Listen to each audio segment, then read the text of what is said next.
അതറിയില്ല എന്ന ലോകത്ത് എവിടെയും ആരും വാദിച്ചിട്ടില്ല. എന്നാൽ ഗൈബ് അറിയുക എന്നത് അള്ളാഹ്ക്ക് മാത്രമുള്ള വിശേഷണമാണ്. ഇവിടെ സുന്നികൾ ആരും അള്ളാഹു അറിയിച്ചു കൊടുക്കാതെ അറിയുമെന്ന വിശ്വാസം ഇല്ല. സുന്നിയുടെ വിശ്വാസം പറയേണ്ടത് മുജാഹിദുകളല്ലല്ലോ, സുന്നികളുടെ വിശ്വാസം വമാ തശാഊന ഇല്ലാ അൻ യശാ അല്ലാഹു റബ്ബുൽ ആലമീൻ എന്ന അർത്ഥം പറയൂ പ്ലീസ്. അതിനു മുമ്പ് ഈ സൂറത്തുൽ ജിന്നിലെ തഫ്സീറു തിബിരി ഒന്ന് വായിക്കണം. തഫ്സീറു തിബിരിയുടെ കിതാബ് ഉണ്ടെങ്കിൽ ഒന്ന് വായിക്കണം. നിങ്ങൾ കിതാബ് കൊണ്ടുവരും പറഞ്ഞിട്ടല്ല ഇവിടെ മുഖാവത്തിന് വരുന്നത്. പറഞ്ഞത് അതാ തഫ്സീർ തിബിരി നിങ്ങൾ കൊടുത്തിട്ടില്ലേ?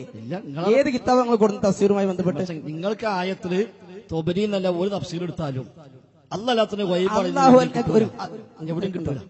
അള്ളാഹു അല്ലാത്തവർക്ക് ഗൈബ് അള്ളാഹു അറിയിച്ചു കൊടുക്കാതെ അറിയും എന്ന് സുന്നികൾ എവിടെയെങ്കിലും പറഞ്ഞാൽ നിങ്ങൾക്ക് തെളിയിക്കാൻ കഴിയോ?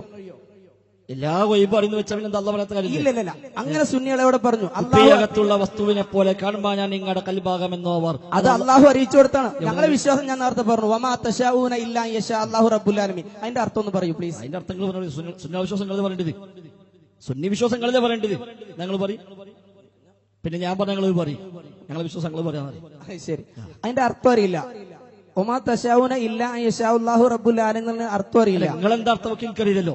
സുന്നാളെ വിശ്വാസം സുന്നാള് പറഞ്ഞ പറഞ്ഞു. ഞാൻ അർത്ഥം വെക്കണ്ട, മുജാഹിദുകൾ വെക്കുന്ന അർത്ഥം വെച്ചാൽ മതി. തൃപ്തിയാണ്. അതിനൊന്നും ആവശ്യമില്ല. ഇവിടെ വിഷയം എന്താണ്? ഇവിടെ എന്താ വിഷയം? ഞങ്ങളുടെ വിശ്വാസം ഞാൻ പറയാം. അല്ലാഹു വമാ തശാഊന ഇല്ലാ യശാ അല്ലാഹു റബ്ബുൽ ആലമീൻ. ലോകരക്ഷിതാവായ അല്ലാഹു ഉദ്ദേശിക്കാതെ നിങ്ങൾ വല്ലതും ഉദ്ദേശിക്കുമോ? ഇല്ല. ഞങ്ങൾ വല്ലതും ഉദ്ദേശിക്കണമെങ്കിൽ ഞങ്ങൾ ഉദ്ദേശിക്കണമെന്ന് അള്ളാഹു ഉദ്ദേശിക്കുമ്പോൾ മാത്രമേ ഞങ്ങൾ ഉദ്ദേശിക്കുന്നു എന്ന വിശ്വാസമാണ് സുന്നികളുടേത്. അതല്ലാതെ ഞാൻ ഈ ചോദ്യം ചോദിക്കണമെന്ന് ഞാൻ ഉദ്ദേശിക്കണമെന്ന് അള്ളാഹു ഉദ്ദേശിച്ചാൽ മാത്രമേ ഞാൻ ഉദ്ദേശിക്കുള്ളൂ. ഈ വിശ്വാസമുള്ള സുന്നികൾ എങ്ങനെയാണ് ഗൈബിയായ കാര്യം അള്ളാഹു അറിയിച്ചു കൊടുക്കാതെ അറിയുമെന്ന് പറയുന്നത്? ഞാൻ കൂടുതൽ ഒരു കാര്യം കൂടി ചോദിക്കട്ടെ. ഔലിയാക്കൾക്ക് അള്ളാഹു താല നൽകുന്ന കഴിവിന്റെ പരിധി എത്രയാണ്? അതാണ് ചോദ്യം. ഇതുമായി ബന്ധപ്പെട്ടാണ്. ഗൈബിയായ കാര്യം ഒന്നും അറിയില്ല അവർക്ക്, ഔലിയാക്കൾക്ക് അള്ളാഹു താല അറിയിച്ചു കൊടുക്കാത്ത ഒരു കാര്യം ലോകത്തൊരു സൃഷ്ടിക്കും അറിയില്ല എന്നുള്ള വിശ്വാസം തന്നെ ഞങ്ങൾക്കുള്ളത്.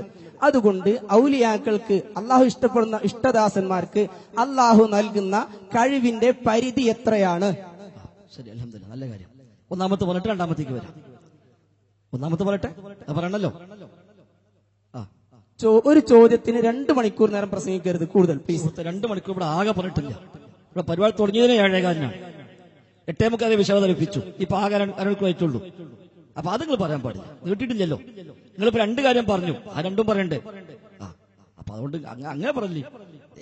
കുറച്ചൊക്കെ നമുക്ക് അനുവദിച്ചേ, നമ്മള് 8 സ്റ്റേജ് അല്ലേ, അവിടെ നിങ്ങൾക്ക് മാത്രം പറ്റുള്ളൂ. നിങ്ങൾക്ക് എത്രയും പറയാന്നു, നമ്മൾ പറയാൻ പാടില്ല, അത് ശരിയില്ലല്ലോ. ആയിക്കോട്ടെ. ഇപ്പൊ ഇവിടെ അള്ളാഹ് കൊടുത്തെങ്കിലേ അറിയിച്ചു കൊടുത്തെങ്കിലേ അറിയുള്ളൂ എന്ന് സുന്നികൾ വിശ്വസിക്കുന്നു എന്നൊരു ന്യായം പറഞ്ഞതുകൊണ്ട് ഇനി ആരെപ്പറ്റി എന്തും പറയാന്നാണോ? അതെ.